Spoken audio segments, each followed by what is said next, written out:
Papakita ko po sa inyo itong RAM pump na inassemble ko sa hardware. So meron na pong lumalabas na tubig. Ayan po. Ayan po, ayan. Pinagos na namin dito ang tubig. Ayan. Ayan po. Dumidiretso na po yun sa drain pipe. Kasi po, kinabitan na rin namin ng taradang yun. Yan pong gate valve. So, nakabukas, kaya dire-diretso po yung tubig.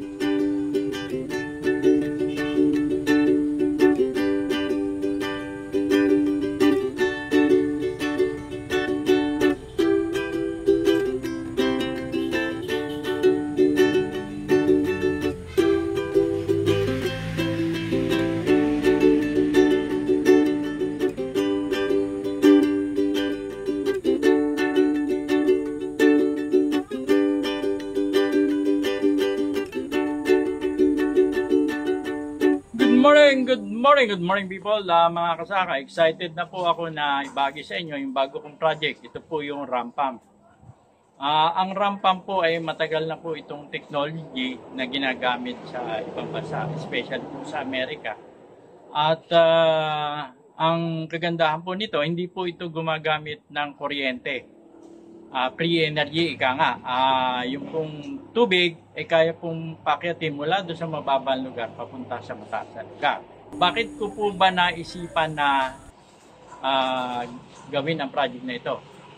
Ito po ay nagsimula noong summer. Kasi po noong summer, naranasan po natin ang matinding tagtuyot na kung saan maraming mga halaman na natuyo at hindi rin po makapagtanim. Since ako po ay may taong mini-maintain na kailangan pasulduhan, so naghanap po ako ng lugar na pwedeng makapagtanim na mayroon source ng tubig. At sa kabutihan palad naman po, minatagpuan ako na mababang lugar.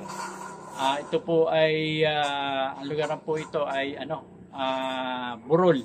Pero yung lugar po na pinagtaniman ko ay nasa mababang bahagi.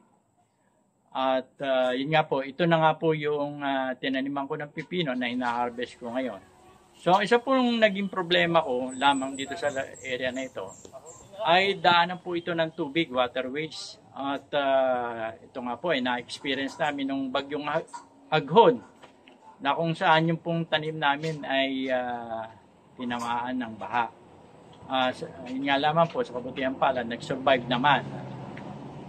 So kaya po, katulad ngayon na tagulan, hindi po maaari na magtanim pa ako doon dahil baka po masayang lang itatanim ko dahil daanan nga po ng tubig. So naisipan ko po na yun nga, mag-project ng ramp up na kung saan pakyatin ko doon sa mataas na lugar na pwede kong pagtaniman ng mga gulay. At the same time po ay source na rin po ng for personal na gamit at kinukonsidera ko na rin po na sa pag-aalaga ng hayupan ay magagamit ko rin po ito. So yun ang area po na yun, actually po ay meron na ring tanim sa ngayon. Meron pong luya at saka kamote kasi po yung dalawang halaman na yun drought resistance. So hindi po yun dinidilig. So ganun pa man ay nais ko pa po ring dagdagan yung tanim doon kaya po gumawa po ako ng RAM pump. Hindi na po natin patatagalin. Umpisa na po natin ang paggawa ng RAM pump. Papakita ko po sa inyo itong RAM pump na inassemble ko sa hardware. Doon ko na po inassemble para lahat po ng pyesa sigurado mag-fit kasi kung orderin ko po sa online o saan man baka mamaya kulang-kulang po yung mga pyesa at hindi pa mag-fit. Kaya ang ginawa ko po doon ko na lang binuo ito. Pero ito po ay hindi pa naka-fix. Temporary pong inassemble ko lang para makumpleto lang yung pyesa. So ipapakilala ko po yung mga pyesa na ginamit ko. Unang-una, ito pong onion. Ito pong onion ay intended po ito para dito sa supply line na bulb. Dito po i-install yan. And meron po tayong 4 na nipple. 1, 2, 3, 4. Meron po tayong 2 GIT. Ayan po, 1, 2. Tapos meron tayong swing bulb. Ito po yung swing bulb. And check bulb. Tapos merong male adapter. Tapos reducer po 1 in 1 half by 1. Tapos ito pong 1 in 1 half na na pipe. And ito po nasa taas. Ito po nasa taas, meron po siyang cap na takip. And ito po meron siyang kasama na din po dito yung reducer po from 1 to 1 half. Tapos meron pong adapter na 1 half. Tapos potente po. Ito naman po, intended ito para sa delivery line. Ito po na bulb na delivery line. Papunta po yan dito. Ayan. Ito po assemble. Ayan. So yan po yung pyesa na na kailangan sa pag-assemble ng ram pump. So dito po sa delivery line naman merong adapter, nipple at saka bulb na media. Dito naman po sa supply line merong bulb na D1, nipple at saka po male adapter. Ayan. Dito naman po isasalpak yung supply line, supply pipe. Sa kabila naman, dito po naman yung delivery pipe. Dito sa kabila. Dito po ilalagay. Yon. So, ganyan po ang may itsura niyan. Yan. So, mamaya, i-assemble ko po kasi po ito ay hindi pa naka-fix. Tapos, pagdating naman po doon sa ating delivery tank o supply tank, ito po yun. Meron po tayong 60 liters na container. Tapos ito po ay kakabit dito. So ito po yung socket. 1 in 1 half by 1. Tapos merong male adapter, nipple, at saka po itong 45 degrees na elbow. So, ganyan po ang mangyayari yan. Nakakabit po yan dito. So, ganyan po ang mangyayari yan. Dito nakakabit yan. So, paano po ba gumagana ang ram pump? Ito po kasing ram pump ay meron pong energy, kinetic energy na nanggagaling sa tubig. So, papasok po dito sa supply line yung pressure. Mangyayari po itong swing valve, aangat po yan, magsasara. Itutulak naman po ng tubig itong, kasi po itong check valve nakasarado po yan. Ipupush po niya yan. So, bubukas po, papasok yung tubig dito. So, magbibuild po ng pressure dito. Dito sa, pressure tank, magbibuild po, papunta po doon sa delivery pipe. Ngayon, pag malakas na po yung pressure dito, malakas na ang pressure dito sa ating pressure tank at saka po galing sa delivery charge, babalik po yung tubig. Ipupush po niya pabalik. So, dahil malakas po, ang tawag po doon backflow. Pag backflow po, isasarado po niya yung valve dito at yung tubig tutulak papunta doon. So, pag sarado po nito, magkakaroon po ng vacuum, bababa po yung valve dito, bubukas. Tapos, ang mangyayari po, dahil bumukas, yung po naman pressure galing doon sa supply line, tutulak po ulit. Itutulak na naman nitong tubig na ganito, aakyat na naman po itong swing valve, bubuksan na naman po itong check valve. Ganun po yun. Bukas, Pagkabukas, malakas na yung pressure, yung pong backflow, sasara, bubukas ito, tutulak naman po dito kasi magkakaroon po ng vacuum. So, hihigop na naman po yan, papunta rito, itutulak na naman, ipupus na naman yung ipupus na naman ng pressure pataas, yung tubig.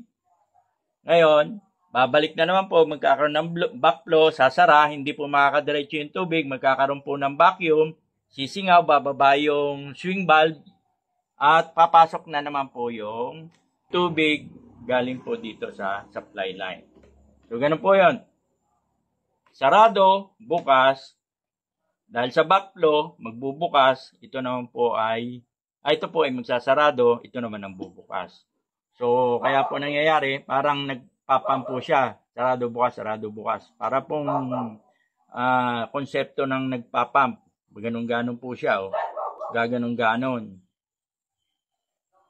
Tutulakan. So, ganun po ang nagwo-work yan. So, mas malakas po yung pressure na nanggagaling sa supply line, mas malakas po yung tubig na maiipos papunta ron. At dito po lumalabas yung wastewater. Kasi hindi po lahat ng tubig na pumapasok dito ay didiretso rito sa supply line. Nasa delivery line kasi po dito, ito po yung sisingaw po rito.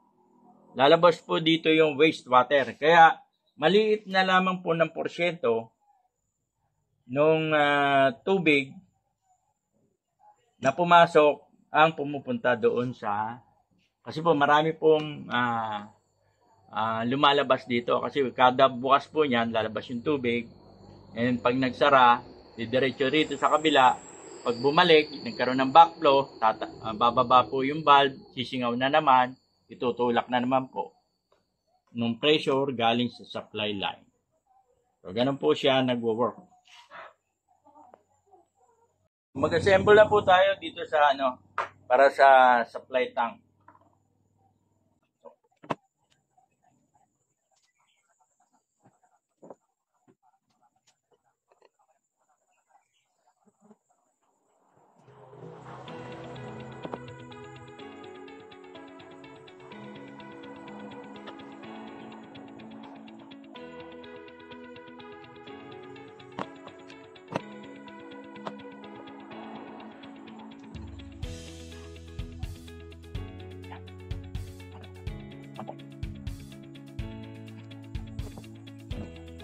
So, ang assembly naman natin ngayon ay pressure tank.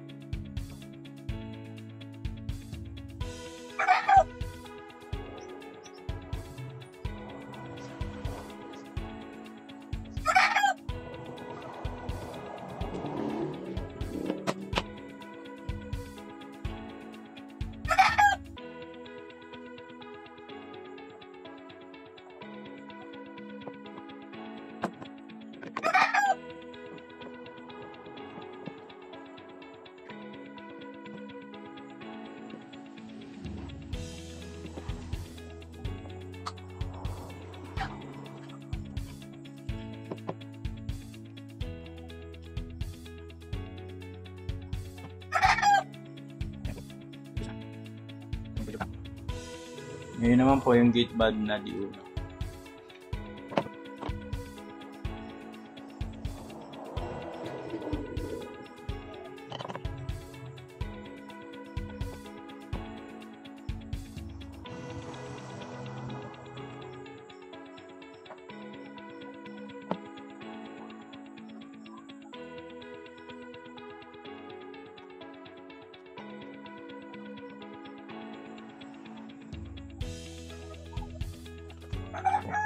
Tapos na yung ating bulb. Ito po kasi na-assemble ko na kanina, so hindi ko na po naipakita. So yan po, kompleto na po yung ating mga accessories.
Ito yung setup ng ano natin, ram pump. So ito po yung para sa supply line, at ito naman po yung kabila. So sa delivery line, ito yung ating pressure pump. Yan, ito yung gate valve o yung swing valve. At ito naman po yung check valve.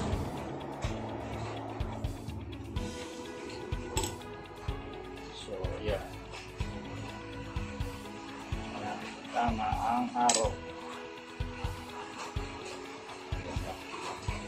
So, yung araw po, ayan, yung araw dito, papasok dito sa loob. Ngayon naman po, bubutas tayo sa supply tank. Dito po lalabas yung tubig papunta sa ating ram pump. Bubutasan ko po ito. Yan. Yan. Sige, ipapinit lang ko ito. May niya.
Adjust lang po.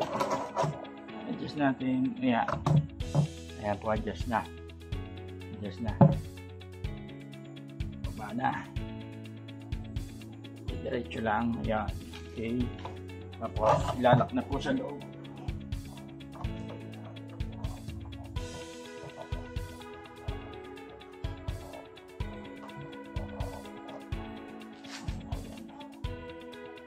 Tapos na. So, meron na po tayong supply tank. Ganito po ang itsura niya pag na-install na.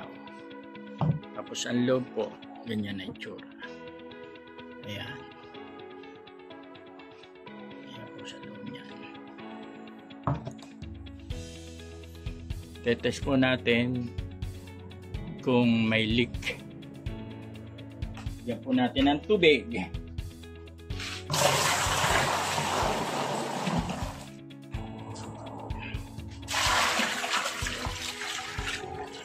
Oh, walang leak. Oh. Ayan po, wala naman tumatagas. So okay, successful ang ating mission.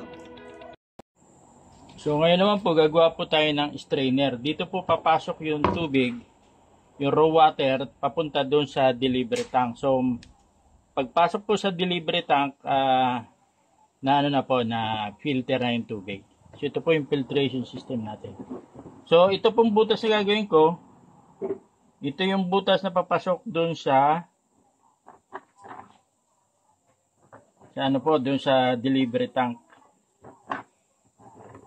Ayan. So bubutasan ko lang po yan.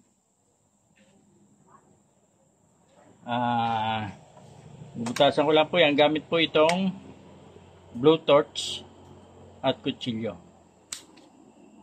So ayan po. Painitan lang yung dulo niyan para ma-penetrate niya yung plastic. Kasi siyempre po pagka mainit, lalambot po yung plastic. So madaling butasin. So madali lang po kaysa gumamit pa ako ng anong tawag dito, ng pang electric drill. Ito na lamang po. Same purpose din naman po yan. Magagamit din. Ayan po. Yan ang makita nyo. Nag-aapoy. Mabilis lang. Nga po. Dahil sa init niya.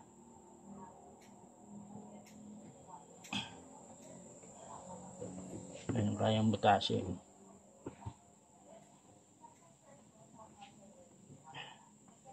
So, init lang ulit pagka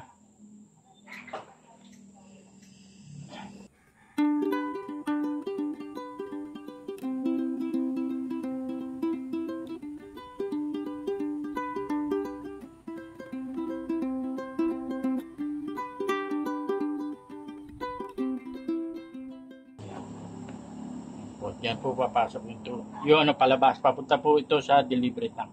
Sa kabila naman po, ang gawin ko rito ay lalagyan ko lamang ng ano po yan. Hihiwaan ko lang at dito papasok po yung tubig. Yan. Yan po gagawin ko. Hindi ko na po siya bubutasan para masasala po yung tubig.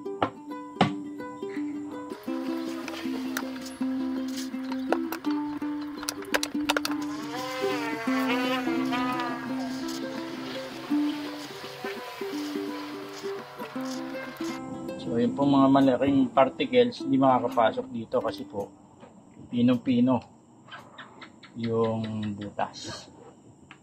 So madami lamang pong butas para marami papasukan ang tubig.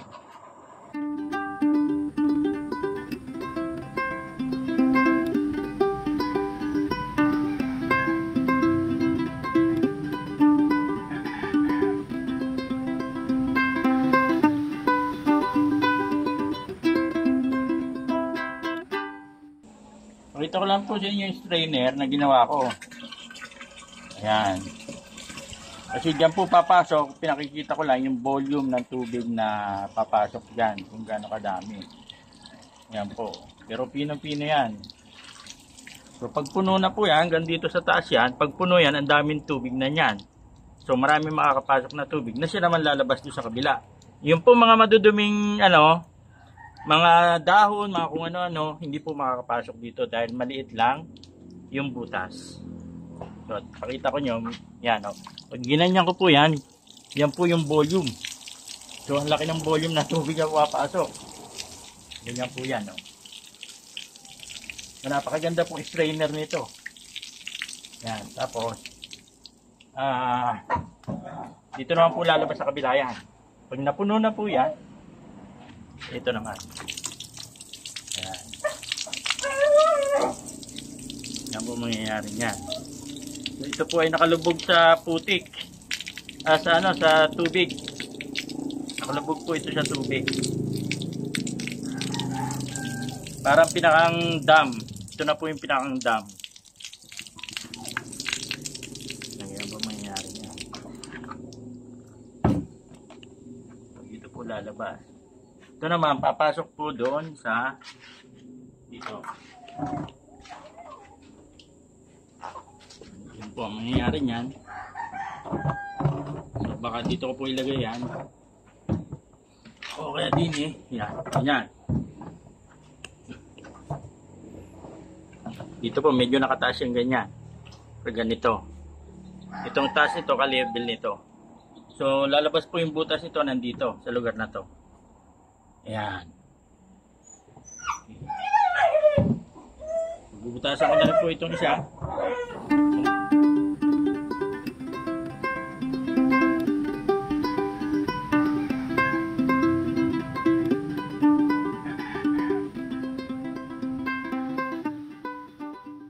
Ito nga po pala yung additional na gagamitin natin na para sa ating setup, installation ng ating drive tank at saka delivery pipe papunta po doon sa storage tank. So meron po tayong block na PVC na 1/2 at meron naman tayong para sa supply line, supply pipe po ito na diuno. Ito pong delivery natin ay 1/2. 90 meters po ito. Titingnan natin kung hanggang saan siya makakaabot doon sa pag-install na namin. Ganyan ngayon. So game, bukas. Ayan po. Gana na. Papump na. So, ayan po muna natin mag-build yung pressure. Saka po natin bubuksan yung delivery pipe. Hindi pa po kasi namin ito pinifix. Kasi nga,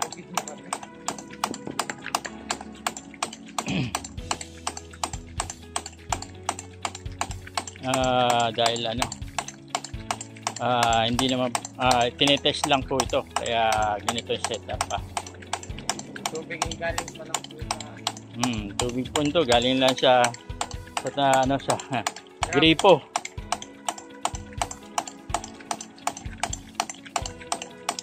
Ayan, pwede na. Naka 1 minute na tayo. Dahan-dahan po yung bubuksan yung delivery pipe para hindi mawala ng pressure itong mabigla yung pag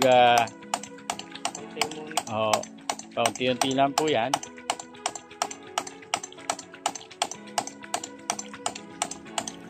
Ayan, kunti uli. Dandahan lang. Huwag lang mamatay yung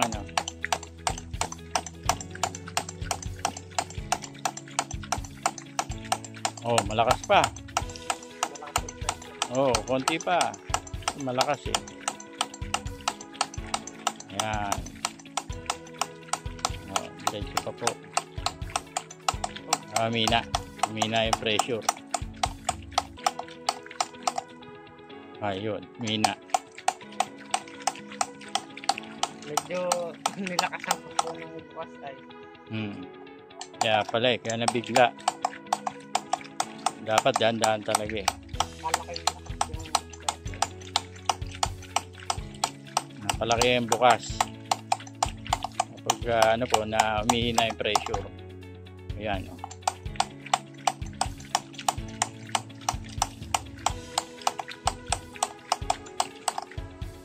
matay na naman. Ayan, daming tumatagas niya sa delivery pipe eh.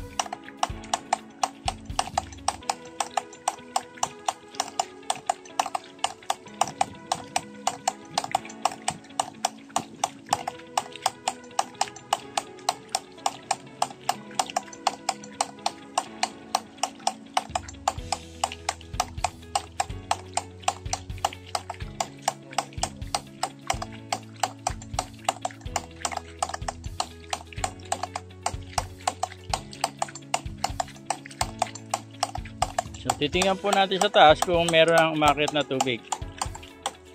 So, ayan po yan. Tingnan natin. So, ito po, ang haba po nito ay 90 meters. Yan, 90 meters po itong delivery pipe.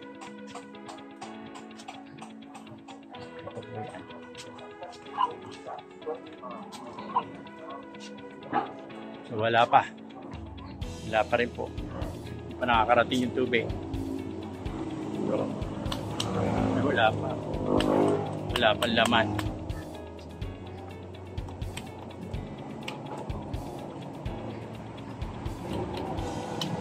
Wala pa laman. Balikan po natin. Wala pa.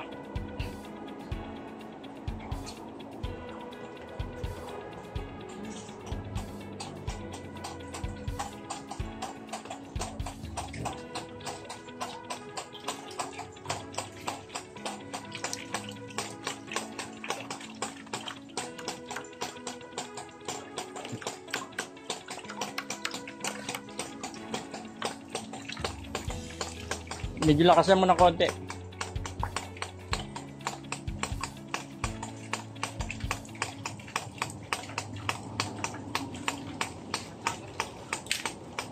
Ayan, yun na po natin. Dire-diretso pa naman yung pump.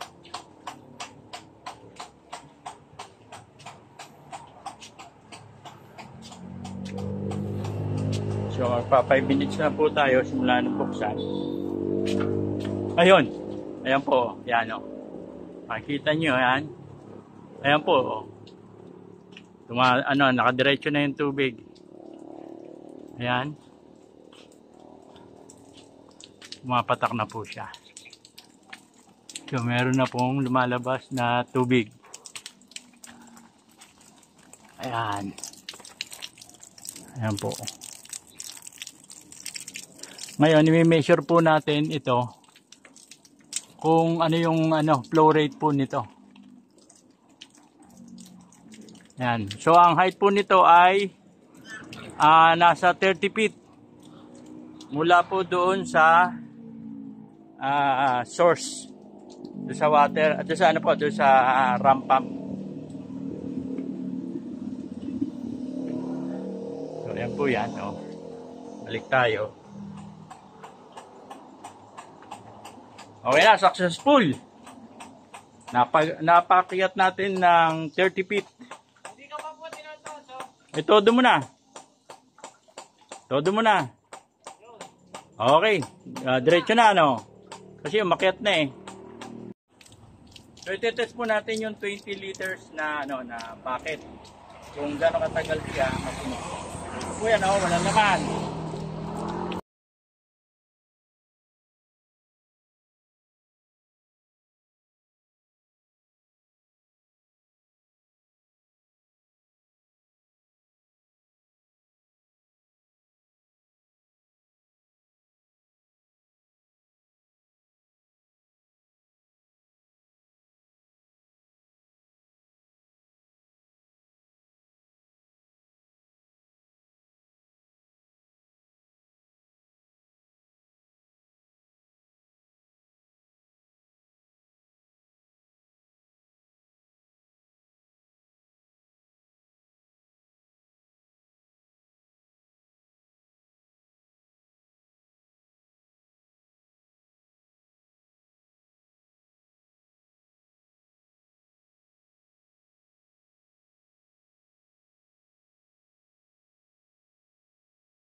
Ito na po yung result ng ng ating test. Nakakuha po sa 10 minutes po ito yung dami ng tubig. So ito na po yung timbang niya. 15 kilos. Kasi po per liter 1 kilo. Ngayon tatanggalin natin yung tubig, titimbangin natin, lalagyan para makita natin yung ilan ba yung net na lumabas na na-harvest o na-produce na tubig sa loob ng 10 minutes. So, isasalin ko na po ito. Tatanggalin ko yung laman.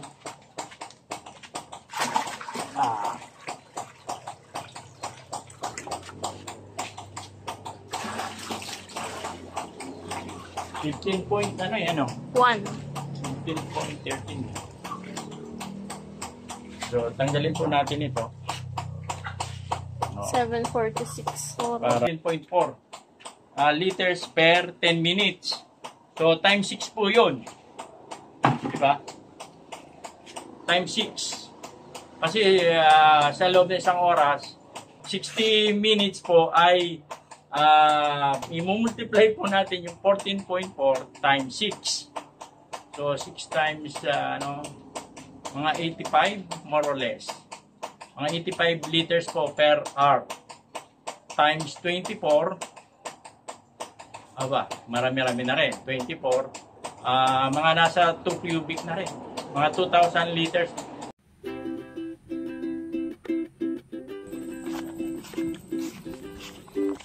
Big yan po. Yan, pababa dyan. Doon po yung maging source po ng tubig natin. Dito po, nag-ukay po kami na gagawin po namin settling tank. Ayan po, yan. Pinagos na namin dito ang tubig. Ayan. Ayan po. Dumidiretso na po yun sa drain pipe. Kasi po, kinabitan na rin namin ng taradang. Yun. Yan pong gate valve.